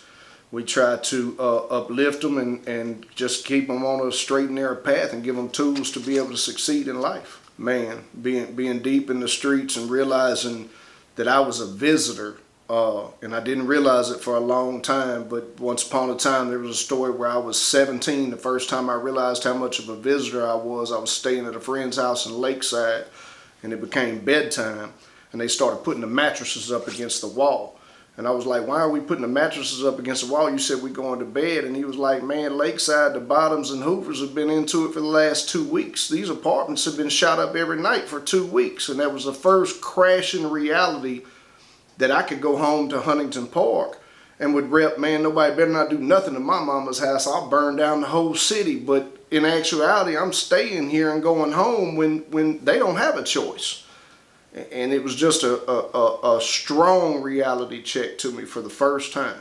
What I think I can do and others can do to overcome a negative environment, my big thing is to teach a man to fish, young or old. If you teach a man how to make a living on his own and give him options then he doesn't feel trapped. And what I see in a lot of these places is a trap. They feel like they're trapped. There's only a few ways to get out. Sell dope, play football, play baseball or basketball, and it's just not true, man. There's intelligent people in these areas. The more experience from being a white gang member and a black gang members, I feel like I had a choice and more choice than a lot of these kids, man. A lot of these kids, where they grew up, that's what gang they were. They didn't have much choice. It was their neighborhood, and I was choosing to come down there and hang out because I found peace and comfort back then in chaos, because my household was so chaotic, and divorce and problems and drugs and all that. So I had I could connect with everybody from them neighborhoods, but they didn't have any choice. I seen a 12-year-old going out turning an electric meter over and stabbing it so his brother and sister could take a shower to go to school. I ain't never had to turn no electric meter over and re-stab it, man. Do you know how much juice is in that? That'll kill somebody. Yeah, Bam's my friend, man. I love Bam. He's my brother in Christ. And he's a solid dude, always has been a solid dude. And to see him turn around with the type of street cred he had, he could have walked out here and went right back to that life and done whatever he wanted to do. Instead, he's chosen God and Jesus and trying to do right and direct people, and I love it. Yeah, we had some history, man. Like I said, he was my friend, man. I ended up being one of what they called his white sons, which is funny because I was resistant to that because I had a daddy and a stepdaddy, but we kind of recollected it to like a godfather, is how we kind of came to an agreement. But it took me a couple of days to make a decision, which was funny because all the white boys, they wanted that position and couldn't get it. And I was like, I don't know about that, but we got history. Like I said, I love Bam. Man, I came down to the bottoms, and the dude took me first up to the hill. I knew nothing about the bottoms, and I saw a sea of red, and the guy who brought me down there, I pulled a pistol on him, and the blood dudes had to tell me, no, this is the bottoms. It's not like that. So then he takes me down to Fannin Street to the store where Barney owned, and I'm standing in there, and some dude come up from behind me and grabbed me and said something. I don't remember exactly what he said. Something about what you doing down here, white boy. I'll gut you or something. And I pulled a pistol on him. And then I'm standing there with the pistol pulled on him, and Posse grabbed a milk crate and tried to come over his shoulder. And I pointed the gun at Posse, and then Bam got between us in front of the gun and was like, ho, ho, everybody calm down. But he turned more to Posse, telling Posse to calm down and put the milk crate down, which I was shocked about because, I'm thinking he would have got at me, but he stopped Posse from hitting me with the milk crate, and his demeanor, he was so calm, and everything's moving in slow motion. Once a gun's pulled and you're in a situation like that, then he turned to me and said, man, do you know who I am? I said, man, I don't care who you are. And he said, I'm BammBamm. And when he said that, I grinned and kind of looked away and was like, damn. And he said, you heard of me? And I said, I wanted to be hard. So I was like, I heard a little bit about you, man. And the whole time I still got the gun. And he said, well, look, man, you got the gun. You in control. You do whatever you want to do. He said, but I want to ask you to walk with me to this door. And he said, you keep the gun on me. So again, that's probably what was keeping me from acting and shooting us. He was so calm, I didn't know how to take it. So I was like, I can keep the gun on you. He said, you can keep the gun on me. Just walk to the door. So we walked to the store, and the door had swinging doors on this store on Fannin, and he swung one of the doors part way open, and he said, now you can kill me, sure enough. He said, but you're not gonna make it out of this store. He said, or you can trust me and put your gun up, and we can talk. And he swung the door open, and all I saw was guns everywhere pointed at that store. And he said, man, just to show you a show of faith, he said, he whistled or something and made a sign, and all the guns disappeared. And he said, now you can shoot me or you can put your gun down and talk. And I remember being like, yeah, we can talk. It's cool, we can talk. Of course, I think urban areas suffer. They just do. I don't think it's totally all a color problem. I think there is some color problems in there, but I think really it's more of a problem of a mind state and a separation state of people not understanding the abilities they have within them, and nobody's reaching in them and instilling that and showing them their abilities and showing them that you are capable of doing anything you want to do, just like these people. Like, you have talents and you have abilities also. So growing up in an environment like that, I think it's harder because your options, again, we're back to options, they're limited. They seem limited. Everything seems closed in. It's real easy to live in a nice area and throw rocks and judge somebody who's growing up and living hell every day. But even children from my area, I'm a prime example. When you growing up in hell and you feel like you ain't even safe in your own home, it's a harder overcome. So I don't think it's a total color issue. I think there's some color issues in there, but more I think it's a mind state issue than anything. And I think we need to pour back into our communities, us cats who are older and understand that we need to pour back into these communities and let them know that these are not all your options. You do have options, and there are people who care about you, and there are people who will help you even if you don't have the traditional family and mama and daddy and everything else. Versus me teaching you to sell drugs, I want to teach you to do construction. Versus me teaching you to sell drugs, I want to teach you to go after your dreams and to not stop. You don't have anything to lose. I guess the only thing I want to add to that is 28 years is a long time, 27 years, however long Bam spent, and that's a time that you could become very, very jaded and hate a lot of people. But God worked on his heart, man, and it's an inspiration to see somebody who can forgive even the very people who locked him up. Because I want to remind y'all that he wasn't caught with anything. Everything, all his charges were conspiracy, so it was all people, the very people who he helped and was there for, who turned on him. And the ability that God has to change somebody's heart. Even the law enforcement officers who kept him in chains for 45 days, God was able to show Bam them in a different light and allow him to forgive them. And it's an inspiration for, if another man can go through these type of things and still forgive these people, it makes us dig deeper in ourselves to try to find that same type of forgiveness and love.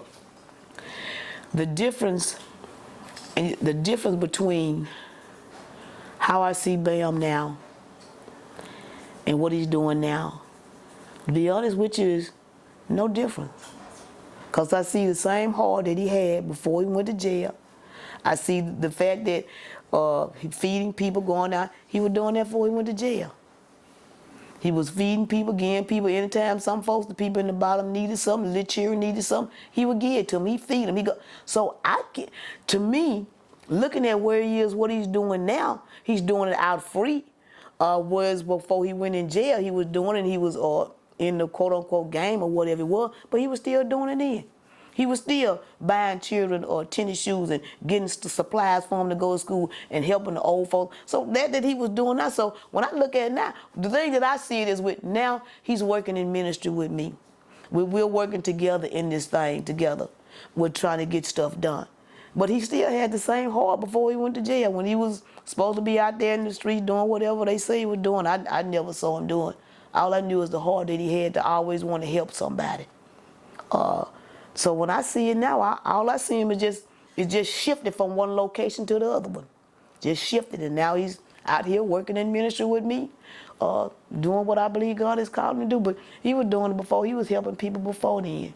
I remember when they used to call me because I had a few when stuff was going on with the trial and stuff, which I never got caught up in. I never got caught up in the trial stuff. And I had some people that I was thinking about the other day, some people that was calling and was asking me crazy stuff. I thought it was crazy because they was thought Bam had money here. I said, Bam ain't got no money here. I just gave him $30 last week. He got no money. Well, he had money over in some other countries ain't supposed to be had some hidden. I laughed. I said, really? Well, he should have went and got it before I gave him my $30 to get that part for his car. Did. So they say, well, what you think? I said, I think that a lot of things have been blown out of proportion. I said, but at the end of the day, I believe and I know that God has the last say. Took 28 years for it to come around, but like I said, God has the last say, and he did. Well, during my incarceration, I did my last 12 and a half years at Supermax ADX. And while there, I stayed in a one-man cell 23 hours a day. I basically never went out during the winter time because when you did go out in a cage, you had to break out in the snow, and I didn't do cold weather. So I spent a lot of my time in a cell reading, exercising, and watching TV. And at that time, I was writing my now wife, Patty, and I was getting a lot of encouragement from her, and I was reading a lot of positive books. You know what I'm saying? I was reading my Bible, but I was also reading financial literacy books. I was reading meditation books, and I was reading different things, trying to keep myself calmed down because I had basically a volatile spirits in pen. You know, I basically had been pretty violent at the time, and I was trying to find a way to curtail that. So I was involved in a lot of positive stuff, but I was still receiving retaliation for my lawsuit from the staff. So I could look forward to being put in restraints at least once a month or once every 2-3 months. They'll find a way to put me in restraints and try to intimidate me to drop the lawsuit. But during my time there, some of the officers began to have respect for me because they see that I wasn't a person that the paperwork was making me out to be. I had assaulted an officer and got time for assaulting an officer before, so that automatically made them mad at you. But eventually they started staying out of my way because they see I didn't back down, and they see I pretty much stayed on policy, and I used their policy when I had an issue with them. So while doing that, like I said, I was reading financial literacy material. I read Rich Dad, Poor Dad, and books on how to create a business on the website. I didn't get far with that, but and down there, I started. My co-defendant, Big Dog, was doing my legal work because I basically stayed in restraint so much I was in a hole, and he did my legal work. And as he was doing my legal work about a year and a half, well, my co-defendant, Big Dog, he was doing my legal work most of the time that he was in jail. Basically, all of the time he was in jail. He got me a little relief here and there, but basically they kept denying me on a lot of different things. And when I did actually come up on, they would say the public safety factor because of the condition in which some of the people testified against us. So, you know, all my co-defendants had been released. Only 2 were left for me and done. And that day came, and I was so happy for them. That day came about a year and a half before I got my big day done. They notified me that because of the COVID, that they was releasing him early and gave him an early release.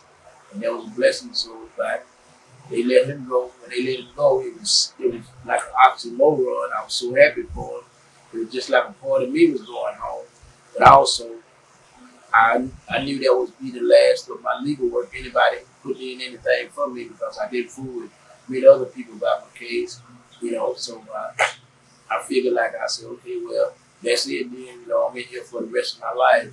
And I was good with that. You know, I was willing. You know, I did my time. You know, I ain't never run from it. You know, Wayne Perry told me, man, no, man, the old man, which is what we call Larry, who the leader of the GD. He said, man, old man, he doing that legal work, man, let him look at it. I said, no, man, I don't want nobody doing nothing because I'm good. He said, come on, man, old man, you know, he fooled you. And then so he hollered at him, and then I hollered at him, and I went on and kept on.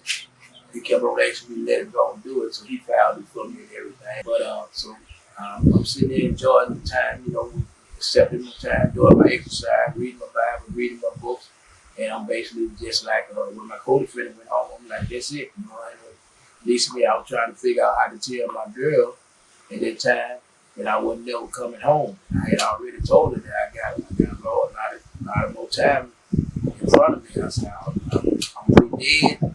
I'll be so old when I get out of there, you know. So you sure you want to stick this out? You want to be serious about this? Because we started off as friends. And she said, no matter how much time I got, she gonna be there. And it's just simple as that. So, you know, so we rolled with it. And so when Larry Hoover did the paperwork, I never put no light on it. I kept on doing my routine, and I could be assured that I was gonna get put in restraints at least once a month. So then Larry, I get a letter in the mail telling me about that I had got so much, they had up the time that they had took off me They was telling me how much time they had took off, and the letter was saying that I had received a time cut. And then they calculated it in the months and started calculating. And then I said, man, the way this time calculated, the reduction based on the the, uh, the reduction on the ratio of crack cocaine being 100 to 1, they dropped it down to 1 to 18 now instead of 1 to 100. So that changed the ratio of the time. And then the judge had also gave me some relief on some other things that they had found that had been put against me that the judge felt like it didn't apply to me because I had never been caught with drugs, I never been caught with weapons or nothing. So when they got through calculating, I got through calculating the time. I said, well, man, this eat up all my time, and it eat up all my time on this case and some more.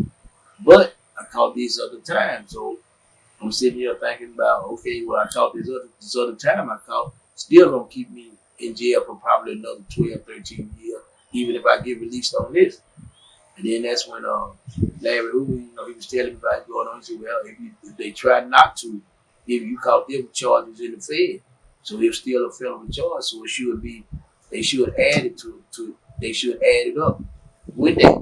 So that should be added to it because you still, if it was a state charge, it would be a different thing. He said because it was a federal charge, so he did a brief on it and everything, and we filed it and everything, just in case they was going to object to it. So when we filed the brief on it and everything, and he filed it, and the people, they told me, they said, listen, we're going to calculate it, we're going to put it on that, put all this in, because I'm like, man, I've been in, basically based on the time y'all done took away from me, I've been in jail pretty much 12 to 15 years longer than I supposed to be.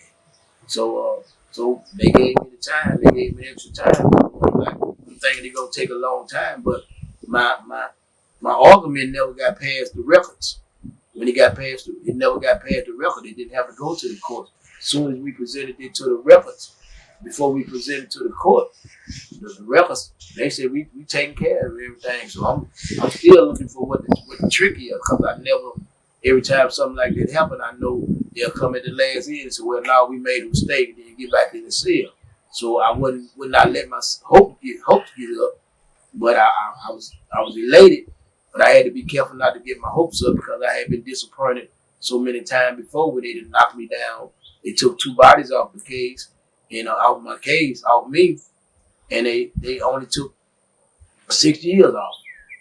And that 6 years was running concurrent with the other time. So anyway, so I wasn't looking for nothing, and I always expected the worst in the situation. So they come back at me and they tell me I still was always leery until the warden came by and he told me, he said, what, you gave the counselor the address where you going? I said, address where I'm going. Where I'm supposed to be going. He said, you going home, man? I said, you tell me. He said, yeah, we already, he said, I signed off on everything going on. He said, but he said, give the council the address that you're going to, and so they can check it out. So I gave him the address, and I said, well, how soon am I leaving? And he said, as soon as we get this information going on. I said, so you told me as soon as, how long it's going to take y'all to get the information?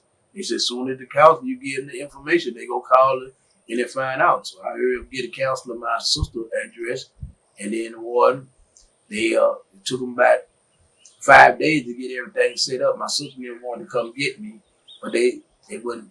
They said no, they couldn't come get me because they do not have a release policy there, and they gonna have to turn me over to somebody else in order for me to be able to get released because ADX do not release anyone. Only way somebody leave ADX, they gonna leave there with a spike in their heart because they gonna be done died, and they gonna put a spike through their heart to make sure they dead. Yeah, and they still gonna leave in cuffs. So they do not have that. So the warden said he got to set everything up. So within 2 weeks, it took all together a week. He asked me what I wanted out of my legal work because I got $1,245 worth of legal work, and it was full up there. So I boxed it up. He brought me a box, boxed it up and everything. And he told me another thing. He said, He told me that they don't have the release thing. He said he's not putting me on the plane because I got such an aggressive background. He don't want to put me on no plane, and everybody is in an uproar about the COVID and with the masks on and people being real disrespectful on the plane. He said he wasn't gonna put me on the plane because of my aggressive background. He said he was gonna have two of his officers to drive me directly to the door of my sister's house. He said pick two. And so all the officers was coming, every time they come in there, they were asking me, hey man, me and you ain't never had no beef.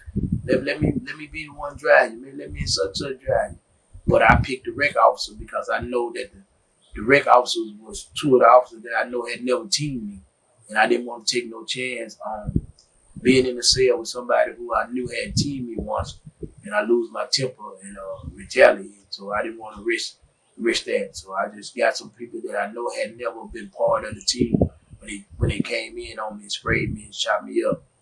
So I picked the two dudes from rec and they got everything situation, but the warden told me, he said, you got to go through the step down program.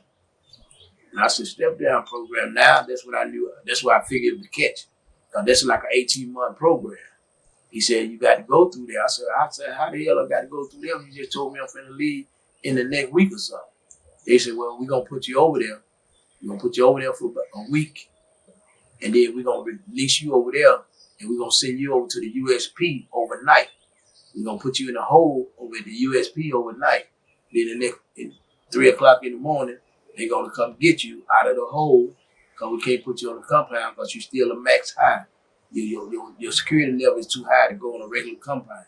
Overnight, at 3 o'clock, they come get me. They put me in the van and everything. When they actually got me, when they put me in the van, they took the handcuffs off me and just let me sit in the van. But when I sat in the van, I was like, okay, I'm free. And then I realized that the door on the van didn't have no way that you can open it from the inside. So I said, well, I ain't free now. I'm still just like being in the police car, I'm still trapped. I don't have no control over me getting out and getting back in. So we just started driving, and I'm looking at all the trees. I had never seen no trees. I hadn't seen no trees in so long. I'm looking at all these different things. I'm passing by. I'm seeing people in towns moving when I finally going on this. And it's just like I said, you just don't know the ability to be able to see trees and grass and stuff like that I hadn't seen in at least 13 years.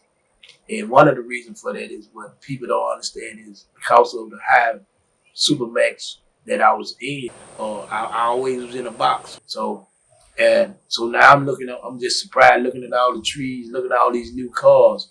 And I got locked up, like I said, in 94. So you got to imagine I'm seeing cars and I'm like, I seen very few cars on the road that I recognized. And it was crazy. I was looking at the emblems on them, so I was just looking at everything. And I was like a little kid in the candy store when they stopped at the first service station. And I'm sitting in there, like, you want to get out and go to the bathroom? No. And I'm like, man, you gonna let me out just like that? I said, oh, this is a trap. You gonna open the door and let me go to the bathroom, then you gonna shoot me in the back of the head, say I'm trying to escape. But I'm trying to, my mind still ain't accepted the fact that I'm free. And, they ain't got no handcuffs on me, they ain't got nothing, but my mind still think that I'm locked up. So I go use the bathroom. They sitting there and they tell me, get what you want to eat. So I'm looking at this candy because our selection of groceries and candies is usually repetitions. We got the same candy bars for the next 5 years. We got the same tater chip for the next 5 years. Now I see all these different brands of candy. I see all these shiny lights. You know what I'm saying? I'm looking for a payphone. I told them, can I call my sister? And they started laughing. They said, there ain't no payphones out here no more.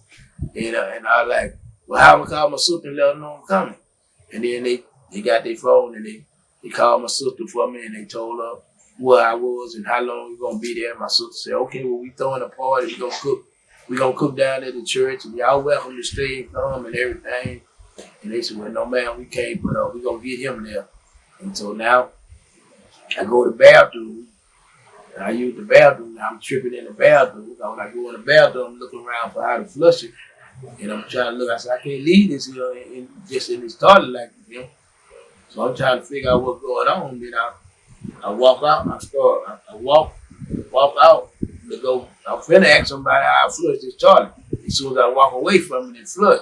So now I'm looking around. I'm looking all under the thing, trying to see if something nigga or somebody reach over there and met with this toilet. So my brain was institutionalized after all the years. So man, I came out there and I started looking back at the toilet and the police, the CO said, what's wrong, Richardson? I said, man, I'm trying to figure out what's going on in there. He said, it's self-flush toilet, huh? I said, yeah. He said, man, you're going to see a lot of more stuff than that. I said, yeah, man. He said, so we get on the road, we drove again. They stopped, took me to get me something. Stopped, get something to eat, and they play with it. I like my rock and roll music. They played it for me. Like I said, other than that, they'll talk to me every night and check to see was I all right. But I was just looking out the windows, looking at everything. I was taking everything in, looking at the windows, taking everything in. I did that. When they tell you lay down, you lay back, go to sleep, man. We still got like 9 more hours. We got something like this, man. I didn't want to miss nothing. I didn't go to sleep, didn't do nothing. I didn't miss nothing. I stayed looking out the window. And when we finally sit there, I still didn't believe it was true. So we finally pulled up in front of my sister's house. We pulled up in front of my sister's house. I had her, all my friends. I didn't know she had contacted a lot of my friends. My friends and stuff were there. My family members and a lot of friends who my daughter was there, my son was there. So I was elated. They took me in my sister's house. I had never actually been in her new house, so she took me in the house and everything. And everybody was showing me so much love. And then my homeboy, Pastor Yandy, Elder Yandy, over Long Spring Church, he tried to rent a limousine for me, but I didn't catch the plane, so he ended up in his Range Rover, and he drove me through Shreveport, showing me the bottom and showing me different areas and how they had changed. Then they stopped. It was like a low parade. It was a succession of cars. He videoed it. A succession of cars, and then they took me to Second Chance Temple of Deliverance, the church with my sister and my brother pastor, and took me there, and they had laid food down for everybody. There I met to see some more homeboys. They seen the live, so they come flying up to the church, and so I was just overwhelmed by all the homeboys who I hadn't heard from or seen in 20-something years, almost 28 years. See them in person, see who was still living, see who wasn't living, and to hear the story. And we went back there to eat, and my sister had told me, "Come on, you the guest of honor, so you come eat first." And I said, "No." I told my sister, "This walk of life, I'm gonna let everybody eat for me, and I'm gonna eat last." You know what I'm saying? Just to humble myself to this situation. And I remember telling everybody on the live feed that I forgave anybody who I felt like may have done something wrong to me. And I asked everybody to forgive me for the things that I had did, that to some of the people going on when I was living my own life. It was received pretty good. And so that was I had my Patty, my wife, Patty. I got to meet my daughter and my son. And I had a wonderful time getting adjusted. I was staying with my sister, but I hadn't seen my wife. I hadn't seen my now wife yet. I hadn't seen my girlfriend, Patty. And I called her, and I called myself surprised because I had wrote a letter and telling her that I was going to get released soon. And she had actually just got the letter, because they go through our mail real heavy.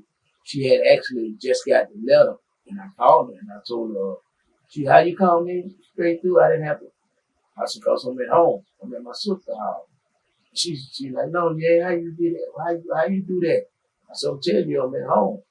And she started screaming and everything. So she said, "When can I come see you? When can I come see you?" So I gave her my sister's address and everything. And 2 days later, she pulled up down there, and I seen her.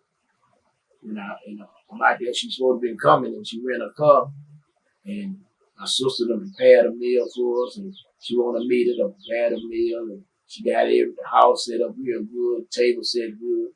And I was looking for her, and I seen her. I seen the lady. I seen the white lady pass by. Yeah, I seen her. I couldn't see her that good, and then I seen her come back again, and I seen her. She was just as pretty as she was on the picture. On the pictures, I did see her. So she came by, and I realized that was her. So I said, "Man, something got to be wrong with her. Yeah, this one here too beautiful." So anyway, she pulled up. She stopped and she got out. And she got out, gave me a hug in the kitchen. I took her in there, and we decided we were gonna get married at that time. Yeah, we did that. When she moved down here about 3 months later, and we got a house. We started buying a house, and we got married. The rest is still being made. The rest of history is still being made. And during that time, I mean, I've been married, and I enjoy being married. I've had my struggles. I've actually had to get a job working at Wendy's because my lack of knowledge of technology here is limited in the jobs that I'm able to do, and with my eyesight and some of the stuff, so I'm very limited in the things that I'm able to do. But it's been a struggle. I mean, I come out here, I've been doing things. I've been sponsoring children to go to nursing homes and talk to the elders. I've been sponsoring children to go to parks. I've been feeding some of the people. I got it in my heart to give back to the community. I'm not come out here being a saint. I mean, I'm a human being, but I mean, human beings can do good things. You don't have to be a saint. You don't have to go full poster on being a saint. Just do as much good as you can and give back to the community, and that's what I've been doing. But it's not without my struggle. It's not without my desire sometimes to get money. When I run into a situation, me and my wife have a financial situation, it's so familiar to want to, it's so easy to want to go back to what I used to do. And then when I look at what I have, even though it's not as much as I have had at one time, I know it's mine without no stipulation of the police kicking my door in and confiscating it at any time. So I find relief in that. I got a wife that supports me and everything. My family supports me. My sister supports me. The church supports me. And I got a few other friends that support me. The opportunity has been there. That's why I can tell everybody. Coming out of jail, right after I got out of jail, I couldn't tell nobody about, I could tell them about jail, but I couldn't tell them nothing about resisting the streets. And I have resisted. I mean, I've been pacing the floor at night sometimes. The old me wanted to get out there and do something. And I had the offers, I had the opportunity, but I rejected them all. Again, I'm not no saint, but there's certain things I choose not to do no more, and those one of them because the consequences are too high. But like I say, I've been taking it day by day. I've been working. I work in Wendy's. I've been working. I actually wrote a book, which Am I a Monster? But everything's still moving fast for me. Some people come out there and doubt because they've been on the compound. When you've been on the compound, you have access to different computers and stuff. But in a Supermax, they don't let you have nothing electronic because the type of men down there got money. Where if you allow them to get anywhere close to the internet, they got the money. And somebody gonna find them, and they gonna pay somebody to come get them or try to come get them. So we not allowed no access to none of that. So therefore, I came out completely ignorant of any type of phones, anything. And so, but as I go on every day in my darkest struggle, I always realize that the struggle is worth it than sitting up in a cell like a slave for 28 years. Every struggle that I face is better than sitting in jail, allowing somebody to tell me when to eat, when to move around, when to do this. So every struggle that I take on, I take it on, not to say with joy, but with satisfaction when I compare it against what I left behind. So that gives me a boost when I say, okay, sitting in cell, being locked up for the rest of your life, opposed to fighting this little struggle. And so you take it. I mean, I got people, I tell people, my worst day out here is better than my best day in there. Dudes be complaining about the rain. I come out in the rain, people be complaining about the rain. I tell them, to me, that's liquid sunshine. I said, when you've been stuck in the cell all the time where you couldn't even feel the rain, just the opportunity to feel the rain fall upon you, to feel grass under your feet. You know, so all these things here I don't take for granted out here. So my struggle is hard, and like I said, I'm trying to do some positive things. I'm trying to get my book out there so that I can do more positive things. I don't really want much in life no more. I just want to be comfortable enough to live out my few years and to be able to help some people on the way. This is about doing something different with the choices that you make. I'm going to tell my stories and y'all going to hear them, and y'all going to be thriving off the fact of the things that I went through and the things that I overcome. But you should not have to experience these things. I mean, all this world out here, we got beautiful things out here. We got our freedom, we got our life, we got our family. So check my story out and going on and understand that your life is more valuable than your understanding. And so I love you and go. Hey, thank y'all. I thank everybody for watching my documentary.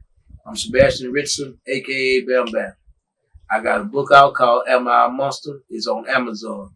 But it also can be gotten through me and my daughter, Shay Shelster. All right. I also got gear. I got BXBZ gear, which is a positive movement right now. I got Avatar shirts. I got hats. I got those things. I got BammBamm Raw TV, and we coming out with some new shows, some new episodes, and we're gonna be making it better and going on. Go to my BammBamm Raw TV and check it out, and subscribe to it, and give me more subscribers as you can, because I'm gonna do something. When I reach a certain point, I'm gonna do something real special that everybody that's watching is gonna enjoy and benefit off. But I love y'all again, and thank y'all for being a part of this. Go to BammBamm Raw TV, buy the BXBZ gear, the BammBamm Avatar gear, and go get my book, Am I a Monster? On Amazon.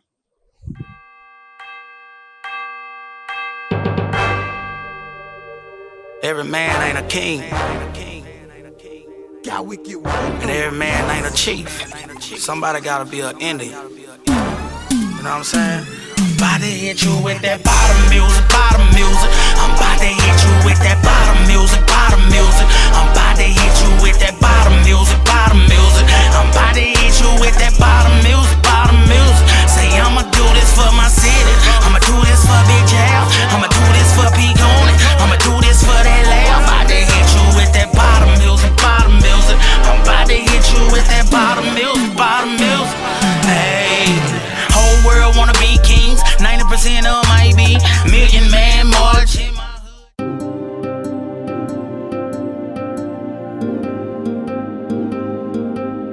Yeah, yeah. Hey, I'm a bottom boy survivor. I'm a bottom boy survivor. I'm a bottom boy survivor. I'm a bottom boy survivor. That bottom ideology is in me. That bottom ideology is in me. I'm a bottom boy survivor. I'm a bottom boy survivor. I'm a bottom boy survivor. I'm a bottom boy survivor. That bottom ideology is in me. That bottom ideology is in me. What is it? 94 was a hard year. That's when my whole life changed. Broke us up in a major way. A lot of tears and a lot of pain. People label us gangbangers cause they was looking from the outside. We laid laws and stood on them. We helped people, we saved lives. Took a lot of my homeboys. False charges and fake stores. Conspiracies, false allegations. They made it back, God get the glory. Bam did 28 flat. He did time like he had a body. The whole case had flaws in it. It's a good thing that he had knowledge. Tried to make the big dog fold, but the whole time he stayed silent. Ate the L with a big spoon. Now the world see that we hard by it. Everybody done made it home. We living life and having fun. Salute to the whole bottom family. Salute to my uncle Big Don. We know the feeling to be at the bottom. We know the feeling to be at the top. We know snakes when they come around from a mile away. We know a dirty cop. We know the feeling to be at the bottom. We know the feeling to be at the top. No matter how they try to make us look, we still rep 1100. I'm a bottom boy survivor. I'm a bottom boy survivor. I'm a bottom boy survivor.